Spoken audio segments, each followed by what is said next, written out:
के सभी वर्गों का प्रतिनिधित्व नहीं है। ओबीसी, यूबीसी और दलित, महादलित वर्ग के लोग हाई कोर्ट और सुप्रीम कोर्ट में जज नहीं बन पाते हैं, नहीं है जज। जो सामान्य जाति के गरीब बच्चे हैं उनके लिए भी जज बनने की कोई गुंजाइश नहीं है। और ऐसा इसलिए है कि पैरवी पहुंच के माध्यम से जज बनने की प्रक्रिया बनाकर रखी गई है। हम चाहते हैं कि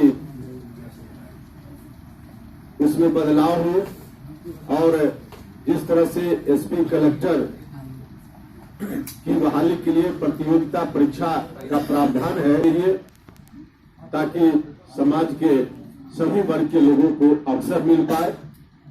जज जो बनना चाहे, पढ़े लिखे जज बने, इस बात का अवसर अभी नहीं मिलता है लोगों को। तो अवसर सबको मिले, इस बात का दायित्व सरकार का भी है, समाज का भी है। और इन दायित्वों को पूरा करने का काम अभी सरकार नहीं कर रही है। इसलिए सरकार के समक्ष जो अभियान हमारा चलता रहा है, आम जनता को इससे भी अवगत कराएंगे। साथ ही साथ और भी कुछ मुद्दे होंगे जिन मुद्दों को लेकर हम जनता के बीच जाएंगे और सदस्यता अभियान को प्रगति देंगे। यह सदस्यता अभियान का हमारा जो आज का निर्णय है, इससे अवगत कराना था आपको। अब एक बहुत बड़ा इशू राज्य के सामने और कहा जाए कि देश के लिए भी बहुत बड़ा इशू है। नौनिहाल बच्चे दम तोड़ रहे हैं, रोज बड़ी संख्या में मर रहे हैं। और वैसे बच्चे मर रहे हैं जिस परिवार को खाने के लिए ठीक से लोगों को नहीं मिल पाता है। सब निर्धन परिवार के, गरीब परिवार के बच्चे हैं, बड़ी संख्या में बीमार पड़ते हैं, मरते हैं। और यह इस तरह की घटना कोई पहली बार नहीं हो रही है। 93-94 के आसपास से ऐसी घटना हो रही है। अब इतने दिनों में, चाहे जब जिनकी सरकार रही हो, अगर यह पता लगाने में सक्षम लोग नहीं हो पाए कि बीमारी का कारण क्या है, जहां विज्ञान इतना प्रगति कर रहा है, इसका हम दावा करते हैं। और यह भी हम कहते हैं कि मोदी है तो सब मुमकिन है, मोदी है तो सब मुमकिन है। तो मुजफ्फरपुर के इलाके में जो बच्चे मर रहे हैं, क्यों मर रहे हैं, यह जानना क्यों मुमकिन नहीं है। जो लोग दावा करते हैं कि मोदी है तो सब मुमकिन है, तो जरा बताएं क्यों मुमकिन नहीं है। सरकार को जो स्टेप्स लेना चाहिए, अभी से 5 साल पहले बच्चों के मरने की संख्या ज्यादा थी उस वर्ष से, और संयोग से आज जो केंद्रीय स्वास्थ्य मंत्री डॉक्टर हर्षवर्धन जी हैं, यही थे उस वक्त भी स्वास्थ्य मंत्री, और उस मंत्री परिषद का मैं ही सदस्य था। तो हम लोगों ने पहल की और उस वक्त भी एक मीटिंग दिल्ली में हुई और स्वास्थ्य मंत्री जी यहां आए। उन्होंने आश्वासन दिया कि हम क्या क्या काम करेंगे ऐसी बीमारी से बच्चों को बचाने के लिए। कुछ घोषणा उन्होंने की, जितनी घोषणाएं उन्होंने की उसमें कुछ भी पूरा नहीं हुआ। इस बार भी आए हैं स्वास्थ्य मंत्री के रूप में, हर्षवर्धन जी आज भी हैं केंद्र सरकार में, और आकर फिर उन्होंने दोबारा से घोषणा की है। और ठीक वही घोषणाएं हैं जो उस वक्त उन्होंने की थी।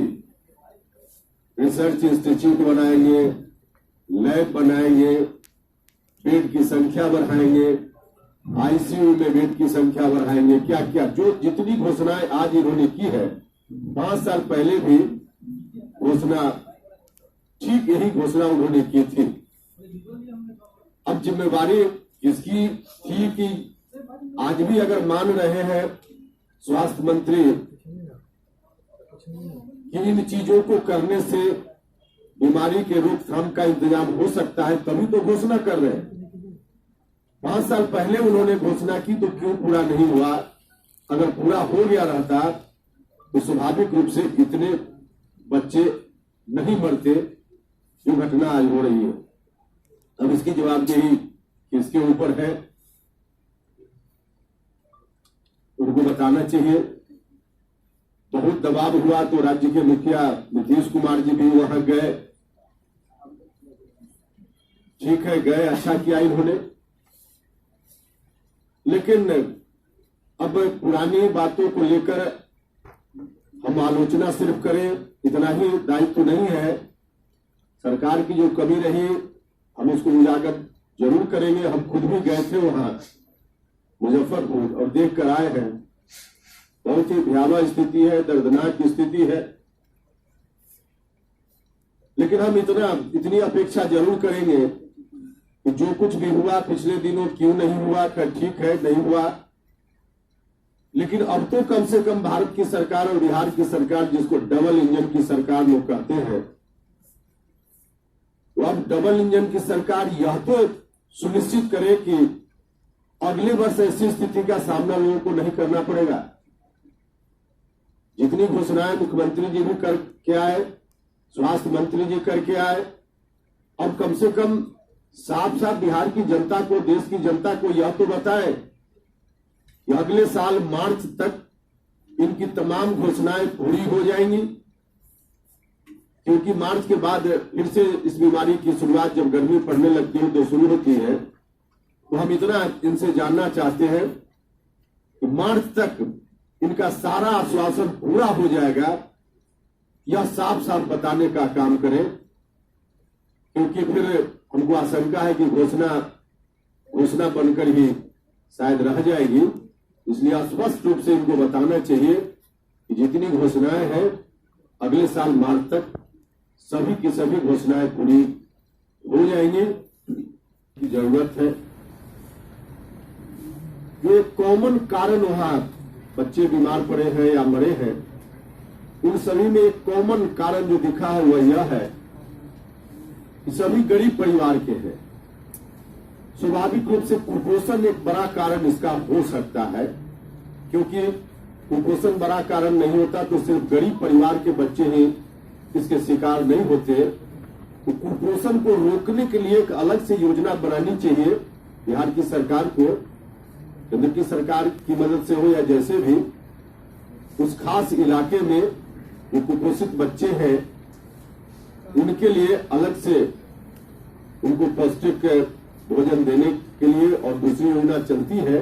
लेकिन विशेष योजना उस इलाके में, क्योंकि एक कारण तो साफ दिख रहा है कि कहीं न कहीं मल न्यूट्रिशन इस बीमारी के पीछे एक बड़ा कारण हो सकता है। तो इस काम के लिए अलग से योजना इनको बनानी चाहिए और बाकी जितनी घोषणाएं इन्होंने की है अगले साल मार्च तक पूरा करें। इस बात के लिए आश्वस्त बिहार की जनता रहे कि मीडिया के सामने देश और बिहार की जनता को बता दें कि जितनी घोषणा इन्होंने की है, चाहे स्वास्थ्य मंत्री जी ने की हो या माननीय मुख्यमंत्री जी ने, अगले साल 31 मार्च तक इनकी सारी घोषणाएं धरती पर उतर जाएंगी, काम पूरा हो जाएगा। इतना साफ साफ लोग बता दें और फिर उसको टारगेट को अचीव करने के लिए अभी से लग जाए, मार्च तक पूरा कराए। बस इतनी अपेक्षा उनसे है, इस्तीफा की बात हम नहीं कर रहे। कुछ नहीं